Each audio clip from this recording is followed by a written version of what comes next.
barrer. Muy bien. Ahí está. Entonces, volvamos a donde estábamos acá. Habíamos visto el tema de... les decía entonces que caía si yo aplico una diferencia de potencial, no sé, de 12 voltios entre A y B, eso significa que 12 va a ser la caída que hay entre los dos. O sea que si acá caen 7, acá 5, si acá caen 8, acá 4, y etc. ¿No? Se verifica entonces que la diferencia de potencial entre A y B es la suma de la caída de potencial en el capacitor 1 más la caída en el capacitor 2.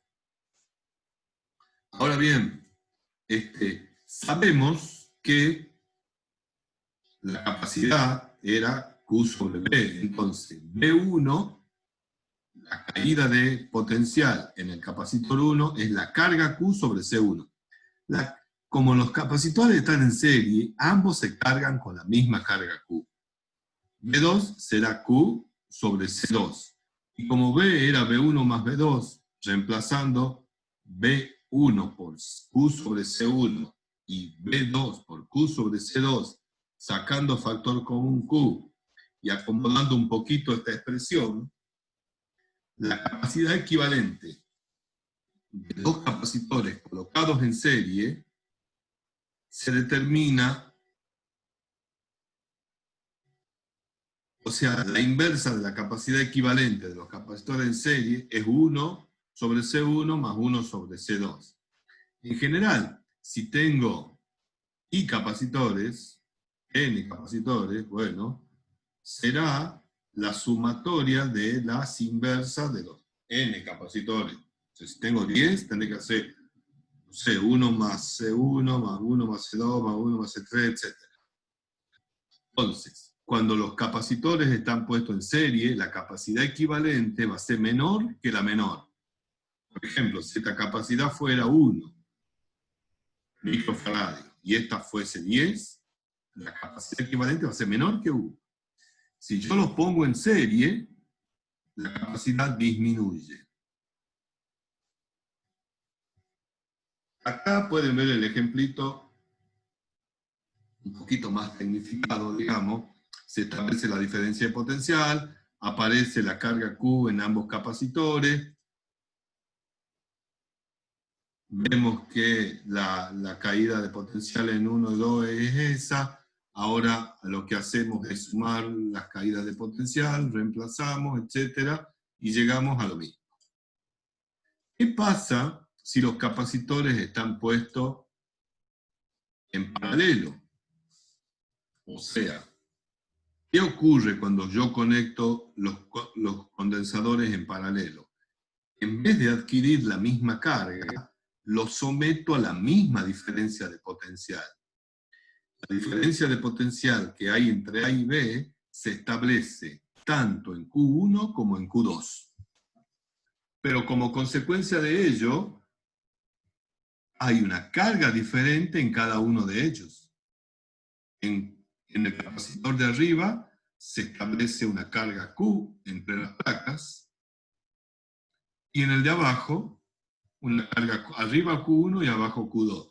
De tal suerte que la carga total en juego es la suma de las cargas, Q1 más Q2. Entonces, recordando la relación entre carga, capacidad y voltaje, Q1 será C1 por B, y Q2 será C2 por B. Recuerden, B es la misma diferencia de potencial en ambos capacitores, porque están en paralelo. Y ahora, acomodando un poquito estas ecuaciones, podemos llegar a la conclusión de que si yo tengo dos capacitores puestos en paralelo, o sea, que tengan aplicada la misma diferencia de potencial, la capacidad equivalente se obtiene de la simple suma de las capacidades de cada uno de ellos.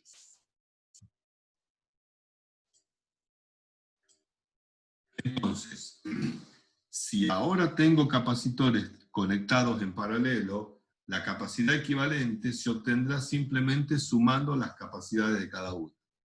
O sea, la capacidad equivalente en paralelo va a ser siempre mayor que la mayor.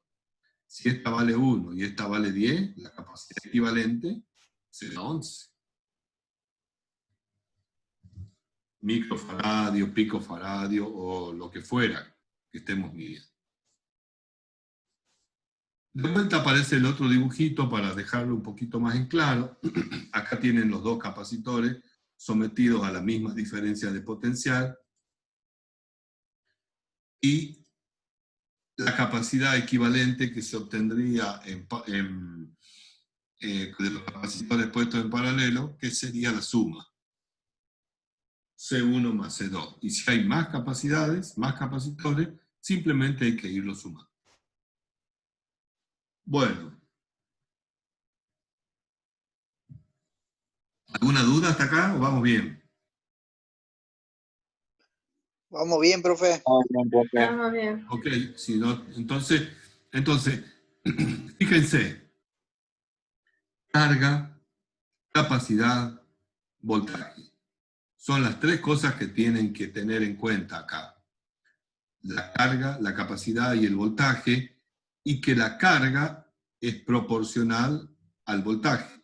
Y la constante de proporcionalidad es la capacidad. Lo pueden ver de esa manera también. Esta relación se la tienen que saber como el Padre Nuestro, digamos. No hay que olvidársela ni confundirse. La carga que adquiere un capacitor es proporcional a la diferencia de potencial y a la capacidad.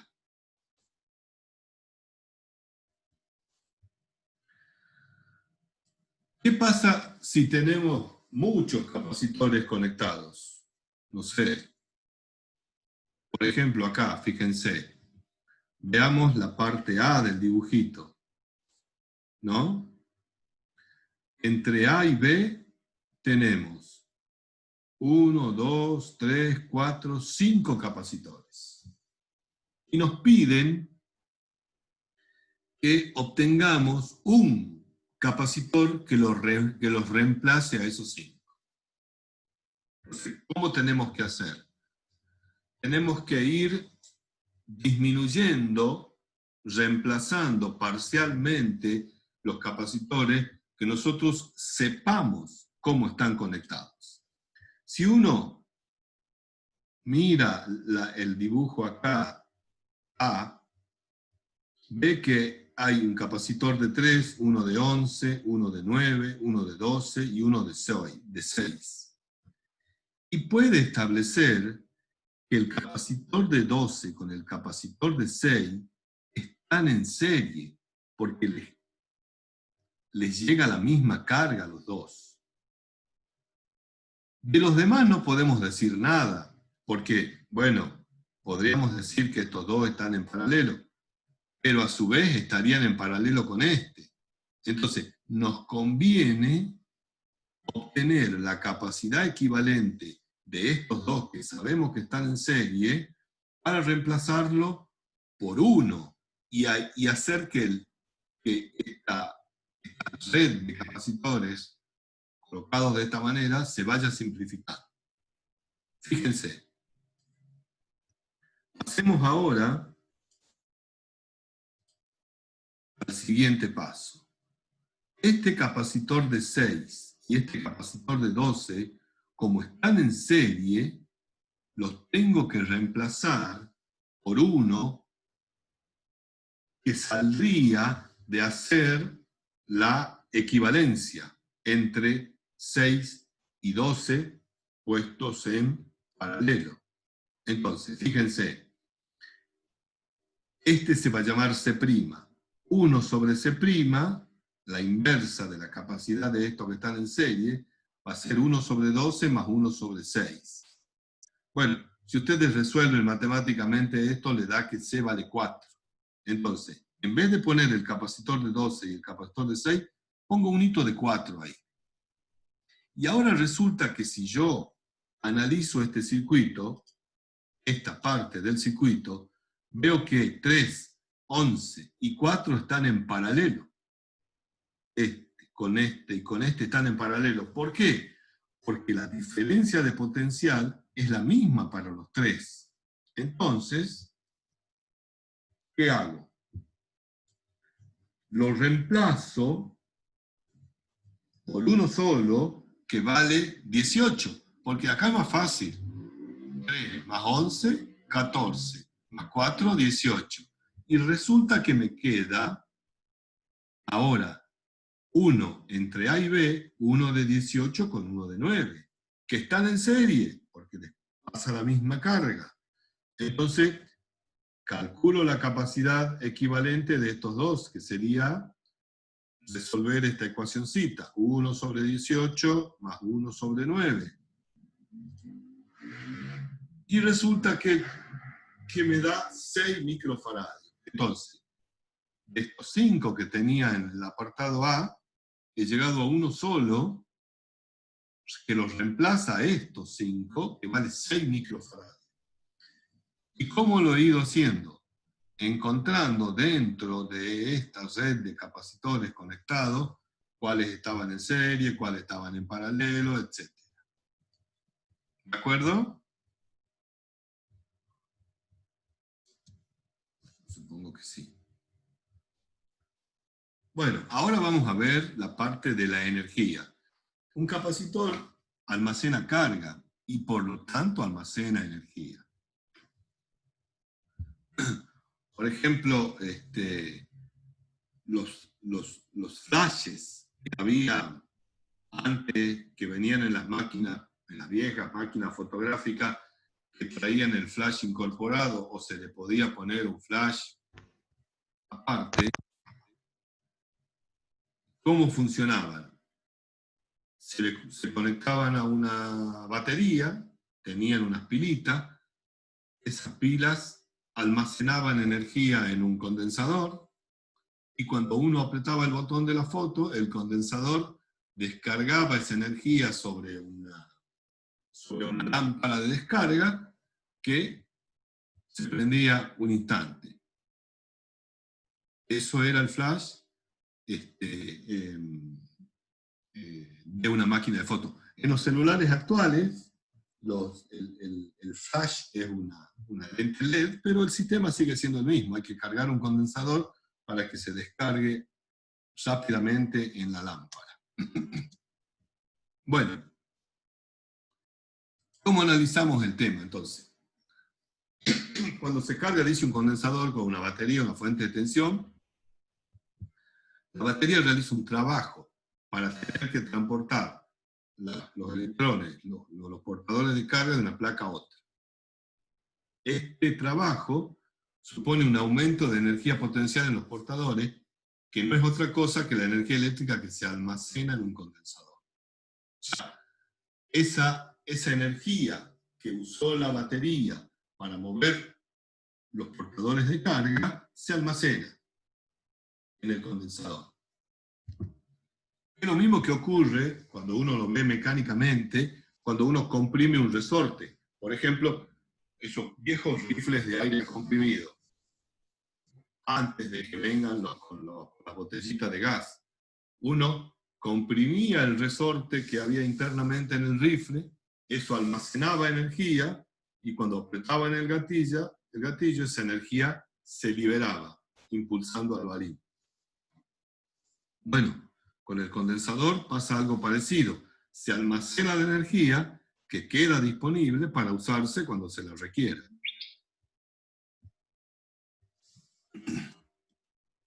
Entonces, para cuantificar esa energía, supongamos que estamos cargando un capacitor y en un tiempo t se va, cualquiera, genérico, se va a transferir una cierta carga Q' de t de una placa a otra. Entonces, la diferencia de potencial para ese instante de tiempo será, bueno, recordando la relación entre capacidad, carga y voltaje, la diferencia de potencial será Q' sobre C, para un tiempo t genérico. Ahora bien, la transferencia de esa carga infinitesimal de Q requiere ese trabajo, ¿no es cierto? Extra. Ese trabajo va a ser B por dQ, dW, ¿se acuerdan? Entonces, B de T va a ser Q' sobre C. Entonces, dW, el incremento de trabajo, va a ser Q', que era la carga que se transfería en un instante T, sobre C, que es la capacidad del capacitor, por D'. Bueno, ahora lo que hay que hacer es integrar entre 0 y t. Entonces, entre 0 y t, quiere decir que la integral para dq va de 0 hasta la carga final q. La integral de q' por dq es un medio de q cuadrado. Entonces, cuando yo reemplazo por los límites de integración q y 0, me queda que la energía potencial almacenada en un capacitor, ¿de qué depende? Depende de la carga al cuadrado, directamente proporcional al cuadrado de la carga, e inversamente proporcional a la capacidad. O también, recordando la relación entre carga, capacidad y potencial, la podemos escribir como un medio de C, la capacidad por B cuadrado. O también la podemos escribir como un medio de la carga por la diferencia de potencial. Cualquiera de estas tres expresiones sirve para determinar la energía potencial almacenada en un capacitor de capacidad C cuando se lo somete a una diferencia de potencial B y adquiere una carga final Q. Entonces, lo pueden escribir como un medio de Q cuadrado sobre C, un medio de C por B cuadrado, esta me parece que es la más familiar, o un medio de Q por B. Cualquiera de esas tres es equivalente. Recuerden que la energía se mide en Joule. Y para que la energía se mida en Joule, la carga tiene que estar en coulombio, la capacidad en farads y el voltaje en voltios.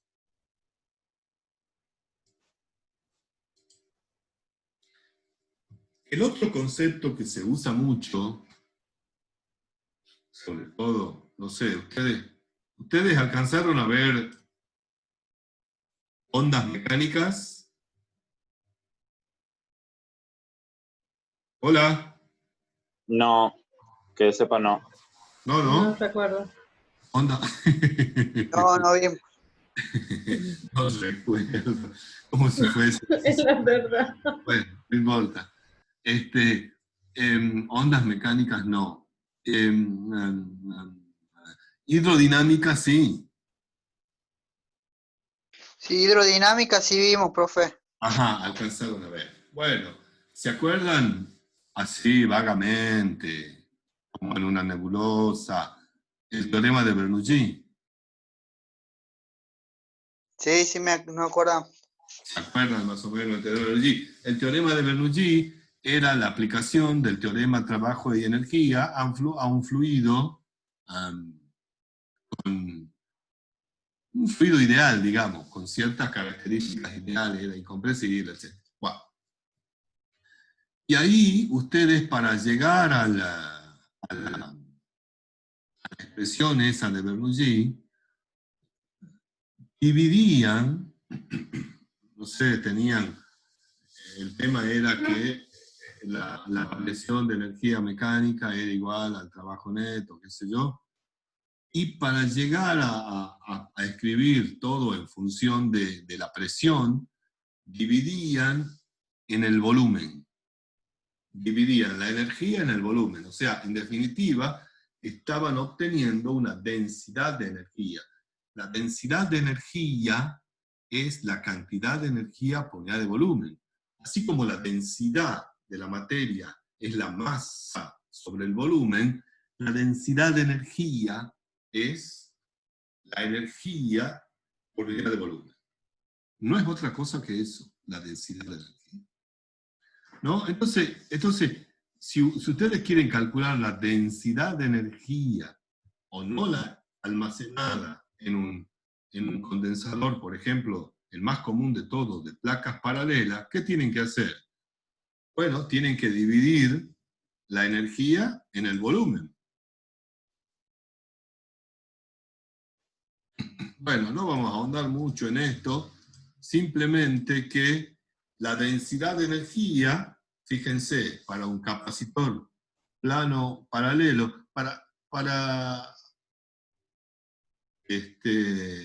densidad de energía usan la letra griega esta, ni. Entonces, lo que se hace es dividir la energía potencial en el volumen. ¿Qué volumen? El volumen contenido entre las placas, que no es otra cosa que el área de la placa por la separación entre ellas. Entonces, EP sobre A es un medio de epsilon 0 por E cuadrado. Quiere decir que la densidad de energía es directamente proporcional al campo eléctrico establecido. Y el campo eléctrico era directamente proporcional a la diferencia de potencial. ¿No?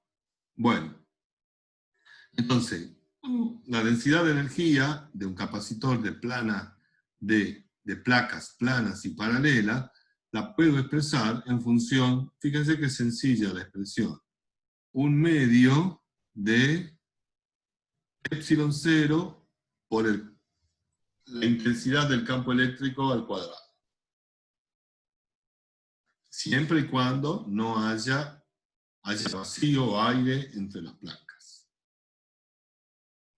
Ok, eso es lo que íbamos a ver de densidad de energía. Ahora vamos a ver un problemita para ver si queda claro esto de la energía.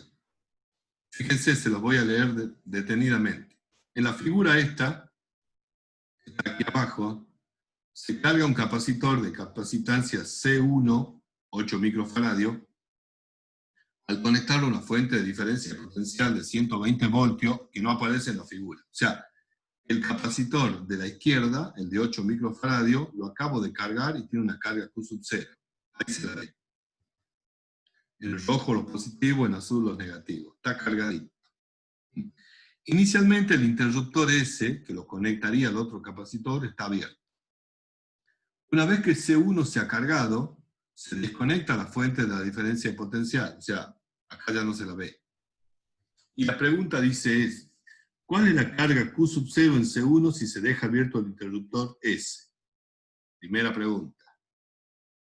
La segunda pregunta es, ¿cuál es la energía almacenada en el capacitor C1 si el interruptor se deja abierto? La pregunta C dice, inicialmente el capacitor, que está a la derecha, C2, está sin carga. Después de cerrar el interruptor S, ¿cuál es la diferencia de potencial a través de cada capacitor y cuál es la carga de cada uno? La pregunta D dice, ¿cuál es la energía total del sistema al cerrar el interruptor S? Bueno, como ven, parece complicado el ejercicio. Pero vamos a tratar de resolverlo. Entonces, vamos por partes. Lo primero que pregunta es, cuando esta llavecita está abierta, no hay contacto, ¿cuál es la carga que adquiere el capacitor? ¿Y cuál es la energía almacenada?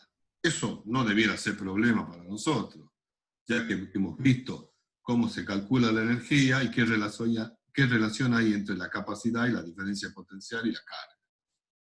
Así que bueno, listo. La carga Q sub 0, ¿cuánto va a valer?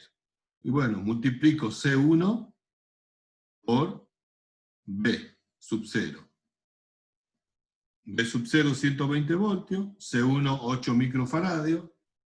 Entonces, faradio por voltio da coulombio y el micro queda ahí. Quiere decir que el capacitor, debido a esa diferencia de potencial de 120 voltios y de la capacidad C1, se cargó con 960 microcoulomb. La energía almacenada no es otra cosa que 1 medio de Q sub 0 B sub 0, una de las formas de escribirla, ¿se acuerdan?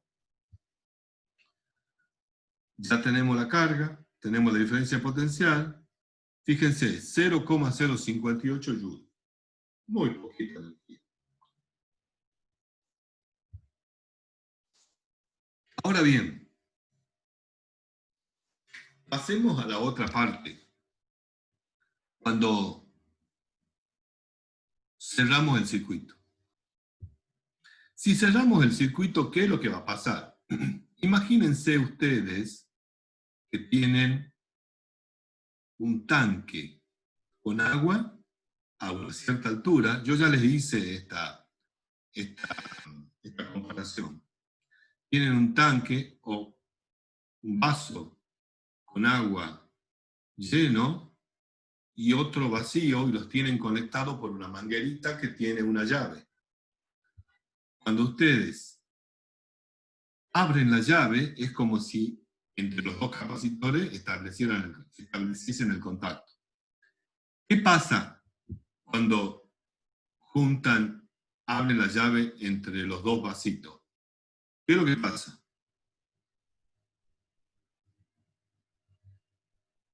Tienen hasta las 3, 4 y media para contestar. Pasa de uno a otro. Sí, pasa. ¿Hasta cuándo? Hasta que estén iguales. Hasta que estén Si iguales, están ¿qué? a la misma altura, si está arriba uno. Claro, están a la misma altura, ¿no es cierto? Entonces, fíjense, acá va a pasar algo parecido con los capacitores. Cuando ustedes, el que está a la izquierda, está cargado, sería el vaso con agua. Y el que está a la derecha está vacío, no tiene carga. Entonces, cuando ustedes lo conecten, lo que va a pasar es que va a pasar carga del de C1 al de C2, ¿hasta cuándo? No hasta que las cargas sean iguales, sino hasta que la diferencia de potencial sea igual. Estos 120 que hay al principio ya no van a ser 120, va a ser otro valor, pero va a ser el mismo en C1 que en C2. Es como en el caso de los vasos. Por ejemplo, en un vaso había, no sé, 10 centímetros de altura. ¿Okay? Cuando se establezca el equilibrio ya no va a haber 10 centímetros. Ponele que haya 5, pero va a haber 5 en los dos, ¿me entienden? Van a estar a la misma altura. Acá van a tener el mismo voltaje. Otra cosa que es cierto, la cantidad de carga que había Q sub 0 al principio, como la carga no se crea ni tampoco se destruye, cuando al final el capacitor C1 tenga Q1 y el capacitor C2 tenga Q2, la suma tiene que dar Q sub 0. O sea, si Q sub 0 era 10 y Q1 vale 8, bueno, Q2 va a valer 2. No hay vuelta. Bueno, recordando que la relación que hay entre Q1, C1 y B, y entre Q2, C2 y B, ya que están en paralelo, ya acá hacemos un poquito de matemática, porque son dos ecuaciones, reemplazamos y vemos que el voltaje que quedan los dos capacitores una vez que se conectan es 80 voltios. ¿Ven? Ha disminuido el voltaje. Como disminuye la altura de los vasos de agua si yo los conecto. ¿Y qué pasa con la carga? ¿Cuánto queda en Q1 y cuánto queda en Q2? De los 960, Q1 se lleva 640 y Q2 se lleva 320. Y finalmente, si quiero saber cuánto vale la energía final, sumo la energía almacenada en Q1, 1 medio de Q1 por B, más 1 medio de Q2 por B, que sería 1 medio de Q sub 0 por B.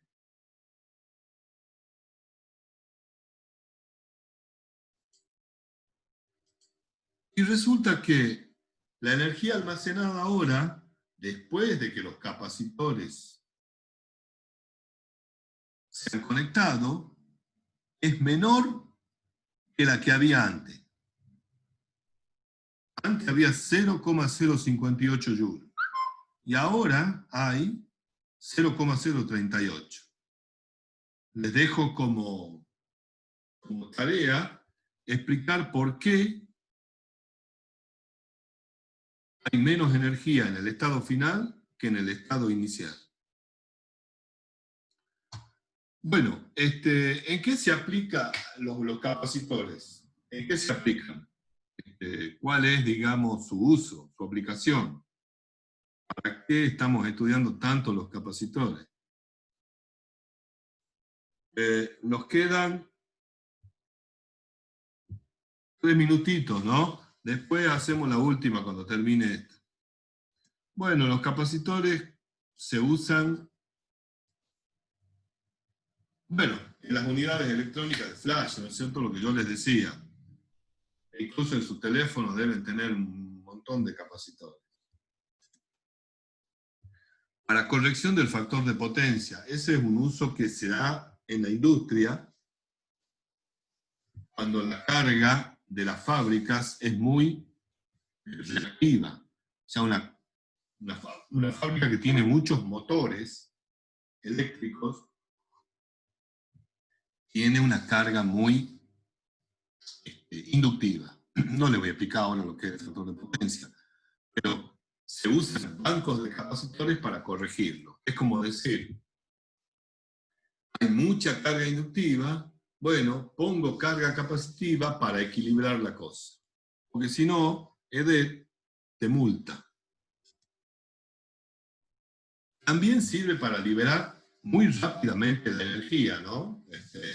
Por ejemplo, hay unos ejercicios en el práctico, creo, los desfibriladores, son esos aparatitos que se usan para desfibrilar el corazón cuando está fibrilando, liberan energía, mucha energía en muy poco tiempo. Ustedes saben que el corazón es un órgano que tiene una característica muy especial. El músculo cardíaco está formado por unas células que se conectan unas con otras, que forman son alargaditas, como unos huevitos, sin sitio creo que le llaman. Entonces, ellas se transmiten el impulso eléctrico una a otra, y tienen la capacidad de contraerse sincrónicamente entre digamos, ¿cómo se llaman? La parte de arriba del corazón y la parte de abajo del corazón, las aurículas y los ventrículos, hay siempre un desfasaje. O sea, se contraen a diferentes instantes. Pero el corazón se contrae para bombear la sangre. Cuando fibrila, es cuando cada fibra empieza a actuar por su cuenta. Entonces, no están sincrónicas, hay actividad eléctrica, pero no bombea. Entonces, ¿qué hace el desfibrilador? Las pone a todas las células a cero, directamente las para, y un nódulo que tiene el corazón ahí en el medio, que se llama el nódulo de Purkinje, lo que hace es volver a iniciar.